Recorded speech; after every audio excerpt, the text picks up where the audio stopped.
특별히 가정의 달 또 이제 5월 어린이 주일을 맞아서 한 가정사역 연구소에서 성장한 자녀들이 다 큰 자녀들이 부모님의 모습을 여러 가지로 표현을 했는데 그때 가장 압축한 나온 그 표현이 이런 표현이 있어요. 아버지는 정들자 가버린 사람, 정들자 가버린 남자가 아버지에 대한 표현이었고 어머니는요 두 얼굴을 가진 여인이었대요. 자, 누구도 비교할 수 없는 이 가정의 위기 속에서 하나님은 다음 세대의 자녀들을 어떻게 양육하기를 원하시는지 오늘 본문 안에 우리에게 아주 간단한 한 구절 말씀으로 압축해 놓으셨어요. 자녀를 이렇게 양육하라. 첫 번째입니다. 우리 다 같이 한번 읽어볼까요? 시작. 자녀를 노엽게 하지 말아야 합니다. 자, 오늘 에베소서 6장 4절 상반절에 보니까 또 아비들아 또 부모들아 너희 자녀를 뭐하게 하지 말고 노엽게 하지 말고 라고 말씀하세요. 노엽게 하지 말고를 제가 여러 번역에 보다 쉬운 성경에 이렇게 되어 있더라고요. 마음을 상하게 하거나 화나게 하지 말고. 자, 자녀를 노엽게 하지 말라는 것은 무슨 뜻이 있다고요? 자녀들의 마음을 상하게 하거나 그 아이들을 화나게 하지 말라는 거예요. 자녀 영역의 첫 번째는 아이들을 노엽게 하면 안 됩니다. 아이들의 마음을 자꾸 상하고 화나게 하면 안 된다는 거예요. 그래서 자녀를 노엽게 하지 않기 위해서 두 가지만 우리가 붙들 텐데 첫 번째는 뭐냐면 자녀들 앞에서 다투지 않아야 돼요. 자, 다 같이 한번 읽어볼까요? 시작. 자녀들 앞에서 다투지 않아야 합니다. 부모님이 다툴 때 또 부모님 안에 분쟁이 일어날 때 아이들에게 어떤 감정이 있냐면 첫 번째 온전 감정은 아마 여러분들도 이미 다 성장기 때 부모님이 다툴 때 그런 감정을 느꼈을 거예요. 그 뭐냐면 바로 불안이라고 하는 거예요. 아이들이 극도로 불안해합니다. 또한 부모님이 다툴 때 아이들은 불안감을 넘어서 자기가 뭘 잘못해서 그럴 수 있다고 하는 자신이 잘못되면 그럴 수 있다고 하는 자책감, 죄책감에 아이들이 빠진다 그래요. 더 나아가서 부모님이 다툴 때 아이들은 불안감과 자책감을 넘어서 죄책감을 넘어서 공포에 휩싸임으로 겉으로는 표현하지 않는데 그 속에는요 굉장한 분노를 갖게 된대요. 특별히 어릴 때 부모님의 사이가 좋지 않아 자주 다투고 싸운 가정의 자녀들에게는 참 안타까운 모습이 있는데 그게 뭐냐면요 바로 자녀들이 성장을 하면서 낮은 자존감이 낮은 아이들로 아이들이 성장할 수밖에 없다 그래요. 그래서 그 아이들이 공부를 잘하고 또 남들보다 뛰어나게 잘하는 것이 있음에도 불구하고 이 아이들의 내면 안에는 뭐가 있냐면 낮은 자존감 속에 아이들이 살아가게 된대요. 자, 그래서 제가 여러분에게 권면합니다. 부부가 살다 보면 다툴 일이 있어요. 예. 서로 의견이 다를 수 있습니다. 자, 그럴 때 다툴 일이 있고 또 분쟁할 일이 있을 때 그럼에도 불구하고 우리는 지혜롭게 다퉈야 돼요. 자, 그래서 몇 가지 팁을 좀 드리고 싶은데 자, 이제 분쟁이 일어나기 직전, 뭔가 폭발하기 직전에 우리가 잠깐 스탑하고 그 자리를 피해보는 방법을 제가 제시하겠습니다. 첫 번째는 뭐냐면 냉장고에서 물을 한 잔 꺼내 마신다. 두 번째, 차나 커피를 한 잔 마신다. 또는 잠깐 밖에 나가서 산책을 하고 온다. 자, 이건 뭐냐면 막 내 안에서 감정이 끌어오를 때 마주보는 열차처럼 부딪히지 말고 일단 그 자리를 한번 회피해보라는 거예요. 숨 한번 고르보고 물 한 잔 마실 수 있으면 마셔보고 커피라도 한 잔 마셔보고 그것도 잘 안 되면 잠깐 바깥에 나가서 환기라도 시키고 오면 의외로 내게 막 끌어올랐던 어떤 것들이 이거 별거 아니네 라고 그렇게 지나갈 수 있다는 거예요. 자, 그러나 그럼에도 불구하고 해결이 잘 안 되는 일들이 있다 없다? 예, 많이 있었을 거예요. 여러분들이 평생 우리 아이들을 불행하게 키우고 싶지 않다면 절대 아이들이 보는 앞에서는 뭐 하지 마라? 싸우지 말아요. 다툴 수 있어요. 우리가 내 의견과 다르기 때문에 뭔가 분쟁할 수 있어요. 근데 누구 앞에서는? 아이들이 보는 앞에서는 절대 싸우지 말라는 거예요. 자, 그래서 화면에 제가 이렇게 한번 적어봤습니다. 다 같이 한번 읽어볼까요? 시작. 자녀들 보는 앞에서는 죽어도 싸우지 맙시다. 죽어도 싸우지 맙시다. 보는 앞에서는. 평상시에 아무리 좋은 음식과 또 좋은 옷, 좋은 환경 다 조성해도 한 번에 싹 정리하는 방법이 뭐냐면, 그게 아무것도 아닌 게 된 게 뭐냐면 부모가 자녀들 보는 앞에서 다투는 거예요. 자, 그래서 아이들 앞에서 싸우지 않는 비결을 하나 공개하는데, 그건 뭐냐면 집에서 싸우지 말고 나가서 싸우세요. 특별히 제가 추천드리는 장소가 있는데 강화도 가서 싸우세요. 강화도 동막해수욕장이라고 있는데 거기 가서 해변가에서 소리 지르고 싸우시고, 뭐 그럴 일이 없겠지만 거기서 치고받고 싸워도 돼요. 아이들 보는 앞에서만 안 싸우면 돼요. 근데 강화도 가다가 풀릴 수도 있어요. 자, 자녀를 노엽게 하지 않기 위해서 우리가 또 하나 붙어야 될 것인데, 그게 뭐냐면 비교하지 말고 장점을 칭찬하고 응원하고 인정해 줘야 돼요. 비교하지 말고 장점을 칭찬하고 응원해야 합니다. 가인이 아벨을 왜 죽인지 아시죠? 가인의 제사를 안 받은 것 때문에 동생 아벨을 죽인 게 아니라, 내 제사는 받지 않으셨는데 누구의 제사는? 동생의 제사는 받았기 때문에 거기서 결국 가인이 끔찍한 살해를 하게 돼요. 형과 동생을 비교하는 것, 남들과 비교하는 것. 요즘에도 이런 유행이 있는지 모르지만 유행어가 엄친아가 뭐예요? 예, 근데 그 아이가 보통 아이가 아니에요. 엄친아는 뭐냐면 엄마 친구 아들인데 공부도 잘하고 말도 잘 듣고 애가 외모도 아주 젠틀하고. 엄친 딸이 뭐예요? 예, 별로 반응이 없으신데, 내 아이와 비교했을 때 뛰어난 아이들을 엄친아 엄친 딸이라고 얘기를 해요. 그게 우리 아이들을 너무나 불행하게, 너무나 힘들게 살아가는 원인이 된다는 거예요. 학교 성적이 항상 꼴찌였던 아이가 있었습니다. 그래서 예술 쪽에 좀 뭔가 은사가 있는 것 같아서 예술 학교를 3번이나 지원했는데 다 낙방했어요. 아버지는 그 아들의 손을 잡고 집으로 돌아오면서 속으로 이렇게 생각했대요. 왜 하필이면 우리 집에 이런 아이가 태어났을까? 그런데 말입니다. 그 아이가 훗날 세계적인 조각가. 여러분 얘기만 하면 누군지 아실 거예요. 생각하는 사람 누가 만들었어요? 예, 오뎅이 아니고 로댕입니다. 로댕이 그 작품을 만들었어요. 5살까지 말을 하지 못한 아이가 있었대요. 보통 아이들이 한 돌 지나고 2돌 지나면 기본적인 말은 하잖아요. 근데 몇 살까지? 5살이 됐는데도 말을 못했대요. 얼마나 부모님이 답답했겠습니까? 당연히 글을 익히는 것도 늦어서 바보 같은 아이, 멍청한 아이, 그런 별명을 가진 아이였는데, 학교에 입학하고 나니까 역시 공부가 많이 뒤처집니다. 모든 성적이 다 안 좋았는데 특별히 산수는 거의 바닥이었대요. 담임 선생님이 이 아이를 뭐라 그랬냐면 환상 속에 살아가는 전응아다. 아이가 뭔가 이게 생각하는 거 있었던 것 같아요. 환상 속에 살아가는 전응아. 결국 그는 학교에 적응하지 못하고 학교를 정리하게 됩니다. 그런데 이 소년이 누구냐면 훗날 세계적인 물리학자, 상대성 이론을 누가 발표했어요? 아인슈타인입니다.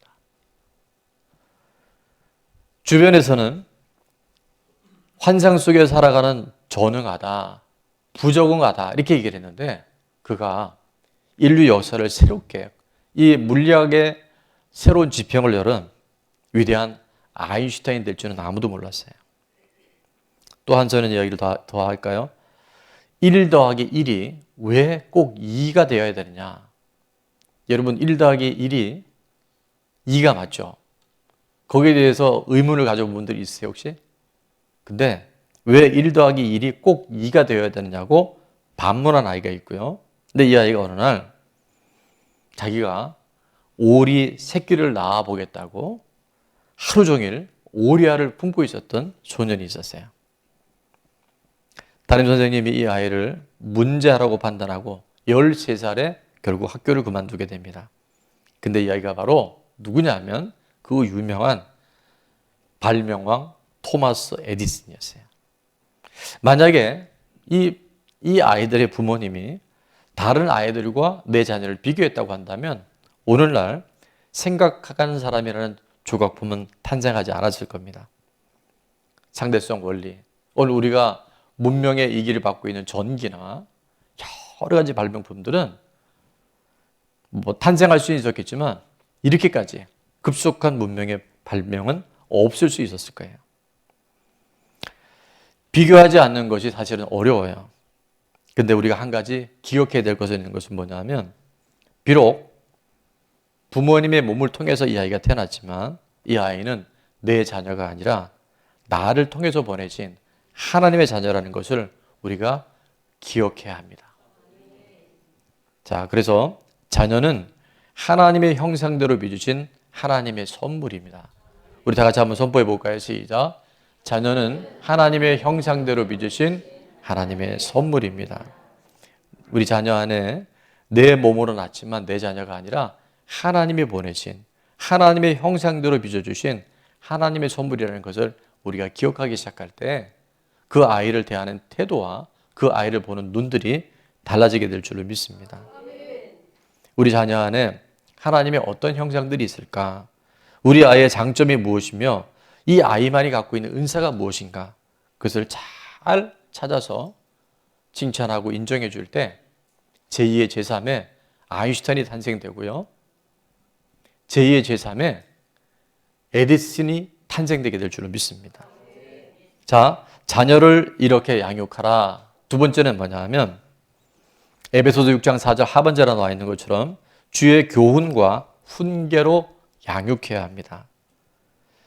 또 아비들아 너희 자녀를 노엽게 하지 말고 오직 주의 교훈과 훈계로 양육하라 말씀하세요. 자, 주의 교훈과 훈계로 양육한다는 것은 아주 쉽게 얘기하면 말씀대로 가르치는 거예요. 주의 교훈과 또 훈계로 양육하는 아주 기초가 되는 두 가지를 함께 나누기를 원하는데 굉장히 많은 것이 있을 수 있어요. 첫 번째는 뭐냐 하면 바로 부모가 먼저 본을 보여야 돼요. 부모가 먼저 살아내지 않고서 아이들을 교훈하고 훈계하면요, 아이들의 반감이 생길 수 있어요. 자, 가장 영향력이 있는 가르침이 뭐냐면 보는 거예요. 여러분 보면 알 수 있어요. 근데 사람은 들은 것만 갖고 가르침만 갖고는 사실 매우 제한될 수 있습니다. 그래서 교육학에는 이런 얘기가 있죠. 자녀는 누구의 거울이다? 부모의 거울이에요. 자녀들 모습 속에서 사실은 내 모습이 보여요. 여러분 누구도 부인할 수 없을 거예요. 인정하기 싫겠지만 자녀들의 그 단점 안에 바로 나의 허물, 나의 단점이 비춰질 때 우리는 그 아이들의 단점을 지적할 것이 아니라 내가 먼저 내 삶을 새롭게 빚어나갈 수 있는 그런 결단이 있기를 축원합니다. 또 이런 얘기도 있더라고요. 문제 있는 부모는 있어도 문제는 누구는 없다? 자녀는 없는 거예요. 그러니까 문제 있는 자녀는 결국 누구 때문에? 문제 있는 그 부모로 말미암아 아이들 안에 그런 연약함이 나타나고 있다는 거예요. 속담에도 그런 얘기가 있잖아요. 자녀는 부모의 뭘 보고 큰다? 등을 보고 커요. 아무리 앞에서 여러분이 무슨 말을 해도요, 그 아이들은 앞에서의 부모의 모습이 아니라 부모님의 등을 보고 자라요. 삶을 보고 자라나요. 그래서 자녀는 말한 대로 크지 않고 뭔 대로 큰다? 본대로 커요. 말한 대로 되는 게 아니에요. 내가 오늘 살아가는 그 모습, 그걸 본대로 아이들은 그렇게 살아간다는 거예요. 인도의 성자라 불렸던 마하트마 간디의 유명한 일화가 있어요. 어떤 아이가 이 단 거, 사탕을 너무 좋아해서 어릴 때 이가 너무 많이 이제 상하고 썩은 거예요. 그래서 그 엄마가 별의별 방법을 다 했는데도 이 아이가 사탕을 많이 먹어서 하루는 방법을 찾아내요.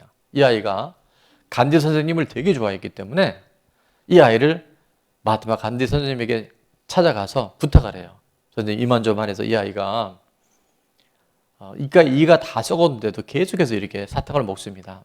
선생님을 너무 존경하고 너무 인정하기에 이 아이에게 사탕을 먹지 말라고, 적게 먹으라고 한마디만 해주십시오. 그렇게 얘기를 하더래요. 그래서 그 말을 할 줄 알았는데 간디 선생님이 이렇게 얘기하더래요. 일주일 후에 다시 오십시오. 그리고 일주일 후가 됐어요. 그 아이를 데리고 와서 얘기를 합니다. 얘야, 이제 사탕을 많이 먹으면 이빨이 썩으니까 좀 적게 먹자. 그 얘기를 툭 던지더래요. 엄마가 옆에서 보니까 아니 선생님, 그 얘기를 하면 지난주에 해주셔도 될 얘기를 왜 일주일 후에 오라고 그랬습니까? 그때 마하트마 간디가 유명한 얘기를 했다 그러죠.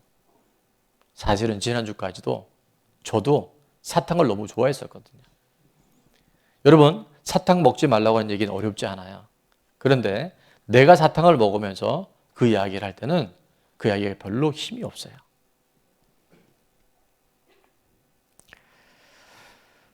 엄마는 거실에서 TV를 보면서 연속극 보면서 자녀들에게는 야, 책 읽어라, 공부해라, 큐티해라. 이게 아이들에게 설득력이 있을까요? 은사를 가진 사람 중에 이런 은사를 가진 사람이 있다 그랬죠. 맞는 이야기를 기분 나쁘게 하는 사람. 누구예요? 예, 부모님, 선생님. 저는 안 들어가고 싶은데 목사님. 맞는 이야기를 기분 나쁘게 하는 사람. 근데 왜 그럴까요? 삶과 행동이 일치하지 않으면요, 그게 머리로는 동의가 되는데 내 삶으로는 살고 싶지 않은 거예요. 엄마가 먼저 TV 끄고 아이가 책 읽고 공부할 때 함께 옆에 있어주면서 같이 책도 읽고 성경도 읽고 큐티할 때 아이들의 그 모습 속에서, 아이들이 그 부모님의 모습 속에서 자신의 삶이 새롭게 변화되게 되는 줄을 믿습니다. 오늘 우리 부모님들의 모습은요, 적어도 5년, 10년, 길게 30년, 40년 후에 우리가 이 세상을 다 떠날 거잖아요. 그 떠난 이후에 우리 자녀들의 모습 안에 오늘 우리들의 모습이 그대로 흘러갈 거예요. 부모인 우리가 먼저 모범을 보임으로 인해서 우리 자녀들 안에 악순환의 고리가 끊어지고 선순환의 하나님의 일하심의 역사가 나타나야 할 줄로 믿습니다. 자, 마지막으로 주의 교훈과 훈계로 양육하려면 감사가 생활화돼야 됩니다. 먼저 본을 보이되 감사 생활이 돼야 돼요. 데살로니가서 5장 18절은 이렇게 말씀하죠. 범사에 감사하라. 이것이 그리스도 예수 안에서 너희를 향하신 하나님의 뭐라고요? 뜻이라고 말씀하세요. 이해되지 않고 말되지 않는 상황 속에서도 하나님의 존재 자체를 인정하면서 감사할 때 하나님의 그 뜻은 명령이고 우리를 향한 하나님의 계획이고 창조의 이유가 되는 줄을 믿습니다. 오늘도 제가 예배 드릴 때 일부 얘기 드리기 전에 찬양하면서 너무 많은 지금 기쁜 마음을 주시는데 우리가 드려지는 최고의 예배가 뭔지 아시죠? 감사하며 예배 드리는 거예요. 감사로 제사를 드린 자가 나를 영화롭게 하나니 그 행위를 옳게 하는 자에게 하나님의 구원을 보이리로다. 감사가 회복되면요, 모든 것이 회복됩니다. 그런데 감사가 사라지면요, 모든 것이 사라져요. 그래서 감사는 선택이 아니라 필수입니다. 주의 교훈과 훈계로 양육하는 굉장히 많은 것들이 들어가 있지만 저는 딱 한 가지 꼽으라면 그것이 바로 감사를 매일 생활하는 거예요. 전에도 한번 말씀드렸었어요. 존스 홉킨스 대학의 소아과 교수인 진아영 교수, 이분이 얘기한 것은 꾸준한 감사 기록은 생각의 회로, 즉 뇌회로를 전환시켜서 우리 전두엽이 활성화된다 그래요. 굉장히 중요한 호르몬이 있는데 도파민과 세로토닌, 건강한 호르몬들이 감사하는 사람들에게 분비가 되어져서 삶의 질이 높아지고요, 삶의 행복도가 매우 높아진답니다. 주의 교훈과 훈계로 양육하는 최고의 방법 중에 하나는 부모님 먼저 본을 보이되 감사를 기록해 보세요. 그리고 아이들과 함께 그 감사를 나눠보세요. 23년 전에 목회를 시작하면서 저희는 따로 가정예배라고는 드리지 않았어요. 근데 거의 예외 없이 매주일 날짜를 정해서 시간을 정해서 감사 나눔을 하고 있어요. 그런데 꾸준하게 감사를 한 주간 있었던 감사를 나누다 보면요, 하나님이 나와 우리 가정 안에, 우리 공동체 안에 어떤 일을 하고 계신지 우리는 보여집니다. 그래서 아이들과 함께 감사를 나눠보세요. 오늘 무슨 감사가 있었니? 그러면요, 성령님께서 그 감사를 생각나게 하시고 함께 나눌 때요, 감사가 증폭이 되어져요. 그리고 서로 기도 제목을 나누면 저는 그것이 거창한 무슨 순서가 있는 게 아니라 하나님이 그 모임과 그 나눔을 예배로 받으신 줄로 믿습니다.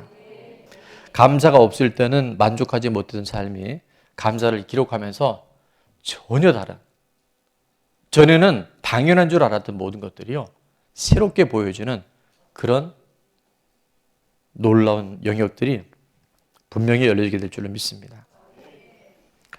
자, 자녀를 이렇게 양육하라. 압축합니다. 첫 번째, 자녀를 노엽게 하면 안 됩니다. 자녀들의 마음을 상하게 하거나 아이들을 화나게 하면 안 되는데, 첫 번째는 뭐라고요? 다 같이 시작. 자녀들 앞에서 다투지 않아야 됩니다. 두 번째, 비교하지 말고 장점을 칭찬하고 응원해야 합니다. 자, 이렇게 양육. 두 번째는 뭐냐면 주의 교훈과 훈계로 양육해야 된대요. 작은 1번 시작. 부모가 먼저 본을 보여야 합니다. 두 번째, 감사가 생활화되어야 합니다. 자, 적용 질문입니다. 첫 번째 질문은 제가 매주마다 이 적용 질문을 드릴 텐데, 오늘 말씀을 통해 은혜와 도전이 된 것은 무엇이며 어떻게 적용하겠습니까? 두 번째는 자녀들 앞에서 비교적 모범이 되는 것은 무엇이며 내가 그래도 아이들한테 모범이 될 만한 것이 무엇인지를 한번 여러분 나눠보면 좋을 것 같아요. 그리고 앞으로 지금 부족한데 본이 되어야 할 것은 무엇인지를 여러분이 한번 꼭 붙들고 나눠보세요. 자, 3번은 다 같이 읽겠습니다. 시작. 감사 노트와 감사 나눔을 꾸준히 하며 감사 선포식에 참여하고 있습니까? 아멘. 예. 아멘 하면 하는 분도 아멘이고 앞으로 하실 분도 아멘인 줄로 믿습니다. 자, 말씀의 결론입니다. 우리는요, 순서는 없겠지만 곧 모두 이 세상을 떠납니다. 우리가 떠난 다음 우리 자녀들이 저와 여러분을, 우리 자녀들의 부모님을 기억할 거예요. 어떤 부모님이었는지 그 아이들은 삶 속에서 오늘 저와 여러분의 삶을, 부모님의 세대의 삶을 통해서 그 아이들이 삶을 살아갈 수밖에 없어요. 지금은 가정이 해체되는 아주 무서운 시대에 살고 있습니다. 다음 세대를요, 다른 세대라고 얘기를 해요. 이해할 수 없는, 아까 보셨잖아요. 이런 상품 팝니다라고 할 만큼. 아이들이 이제 대화도 되지 않고 소통이 되지 않는 이때 아이들은 분명히 내가 이 세상에 태어나서 만난 우리 부모님을 분명히 기억할 거예요. 저는 주님 앞에 서는 날 제가 또 여러분들이 이런 하나님의 인정과 또 자녀들로부터 이런 상급을 받는 삶이 되기를 원합니다. 제 생애에 이런 부모님을 만나게 하신 하나님 감사드립니다. 제 삶에 이런 아버지 어머니를 제 부모님이 되게 하신 것 하나님의 가장 큰 은혜였습니다라고 그렇게 고백하고 하나님이 인정하시는 그런 삶의 주인공들 될 수 있기를 주의 이름으로 축원합니다. 우리가 떠난 그 자리에 선한 영향력으로 하나님이 인정하시는 그런 복된 가정, 복된 부모님들 다 될 수 있기를 축원합니다.